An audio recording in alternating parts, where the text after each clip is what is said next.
What's going on this week in Nerf? Welcome to This Week in Nerf, your source for first-party, third-party, and community Nerf news. I'm Adriana, and we've got a lot of really cool blasters available right now, so let's talk about it. If you've been following Captain Slug, you'd know that he recently finished the Flak, which is this crazy-looking lever-action, string-powered rifle. It just looks so cool. And it's able to fire so many different types of ammo depending on what parts you decide to use.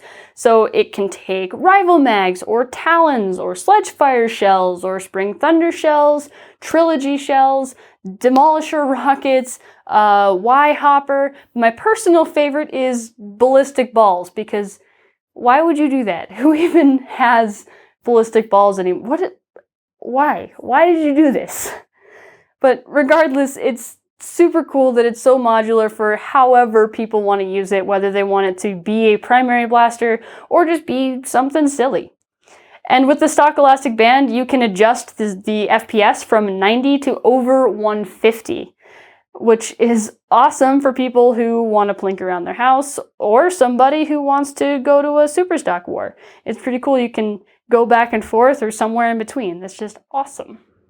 It's also really neat how he reuses and edits some of the parts from completely different blasters. Like, it's got the Esper nose on some of these, and the foregrips are for different blasters, and they all fit the Captain Slug look. And I also think it's neat that there are enough blasters now that it's like the Captain Slug aesthetic. Anyway, it's $100 for the full DIY kit, or $45 for just the hardware. The build for this one does look a little more complex than other Slug blasters, so keep that in mind. The assembly guide for this one is 22 pages long, so make sure you review that first and make sure you're comfortable putting it together. But that's pretty cool, and the link is in the description.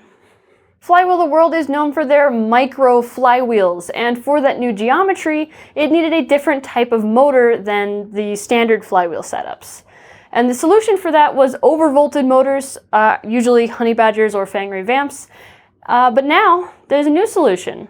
Merlin Motors. It's a 130 sized ball bearing motor intended for micro flywheel builds. These are 3S motors rated to 74,000 RPM and 820 gram-centimeters of torque on 12 volts. That's 3S.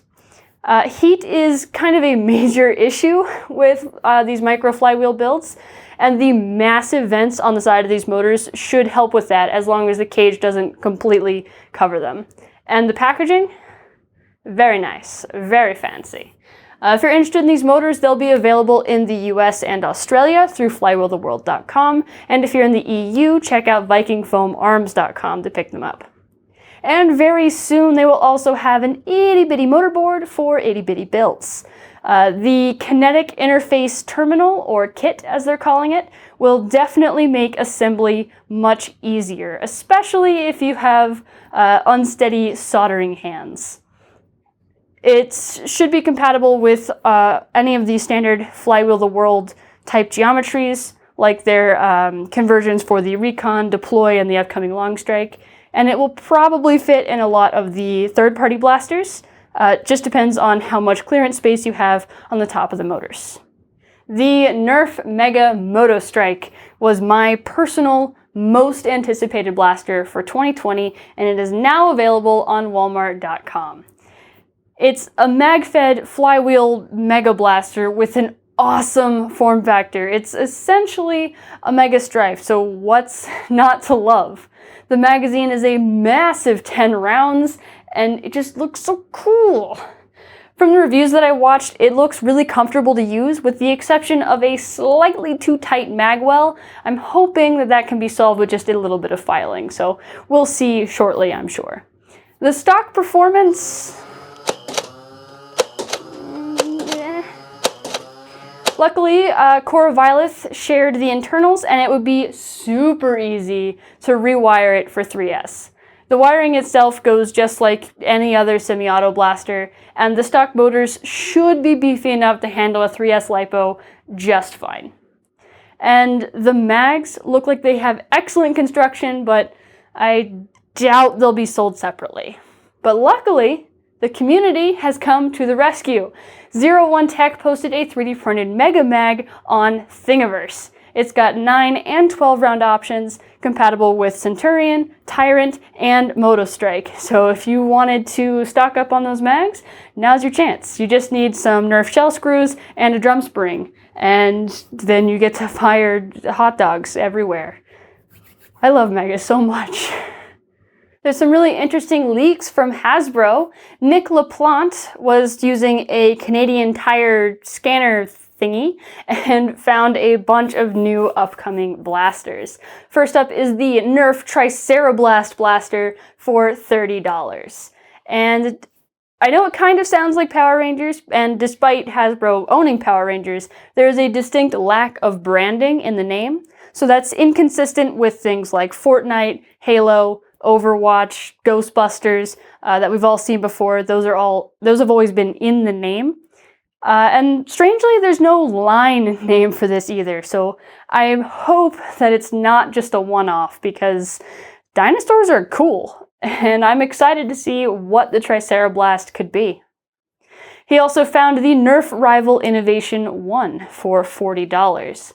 And Innovation's an interesting name. We'll get to that in a second.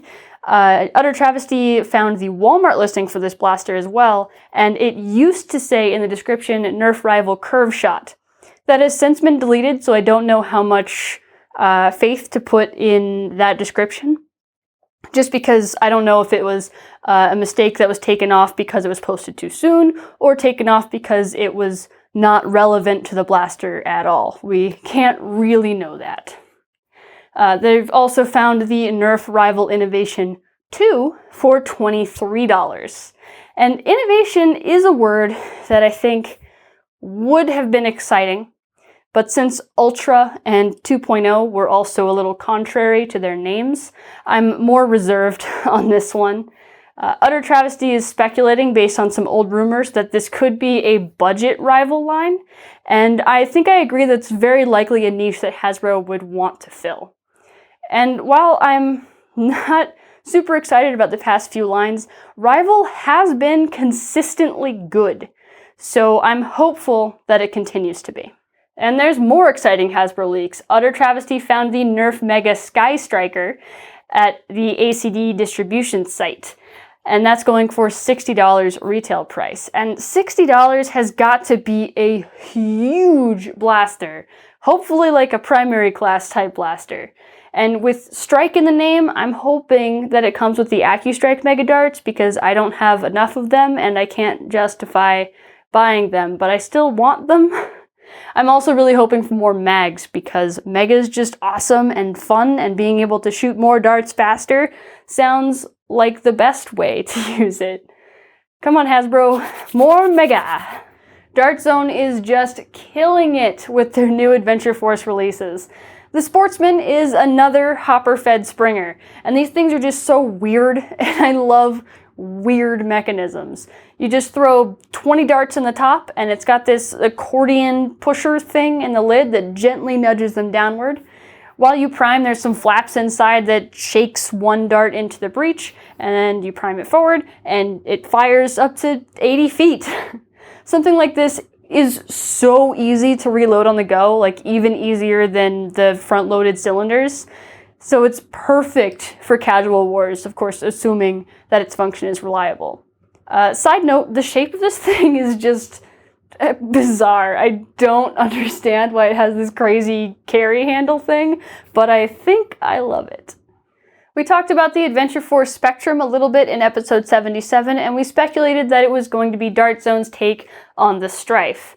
And Coop772 and Drac have both done reviews of this blaster so far, and both of them think that it's a better out-of-the-box blaster than the Stryfe. That's a pretty crazy thing to say. It accepts all Hasbro Elite mags. It's a little janky with the 18 rounders that have the nub on the back of it. It just interferes with the mag release a little bit, but still technically functions. The stock is adjustable, which is cool, but very, very tiny even at its most elongated state. Good news though, Dart Zone is starting to standardize their stocks, so the Validator fits on it, which is great. That one's pretty comfortable. The foregrip is a really interesting idea. You can use it either horizontally or vertically with just the push of a button, or you could remove it completely, which I think improves the silhouette of the blaster, and I really, really like the shape of this one. The muzzle's kind of long and it's not removable, but it doesn't seem like it impacts accuracy or velocity very much anyway, so it's fine. Speaking of velocity, it's hitting in the mid-90s and over 100 FPS with Adventure Force waffles in stock form. How crazy is that for a flywheel blaster off the shelf at Walmart? This isn't even a pro. It's just a plain old Adventure Force Start Zone blaster. Just crazy. It does take 6 AA batteries instead of 4 like the Stryfe, and I think that's probably the main factor in the very high stock performance. There's no news that I've seen yet on internals, but we ordered one and we'll see for ourselves. I think this will be a very popular option that'll have a lot of mods ready for it very soon. I'm excited about it. And now it's time for the mod of the week, and this week it comes from Fire Mana with this Esper crossbow. And the Esper was a pretty neat top prime elastic band blaster from Captain Slug, but this has just been transformed into a legit crossbow. No more bands, just bow arms. And the new priming handle actually looks really, really comfortable, and I'm pretty impressed at how he's keeping the rotating priming bars in a straight line. That was probably pretty difficult to achieve. And I just love this kind of creativity and seeing the community riff off of each other's ideas and not just existing blasters. It's really, really cool to see someone's own creation twisted into something else that's also super cool. So just great job. Keep modding, keep sharing. I love it. And that's all the news for this week. Thank you so much for watching. As usual, the links to everything that I talked about are down in the description, along with the like button, the subscribe button, and the bell, and all the YouTube things that people should do. We'll be on time next week, Monday, 9 a.m. Pacific, where we always try to post.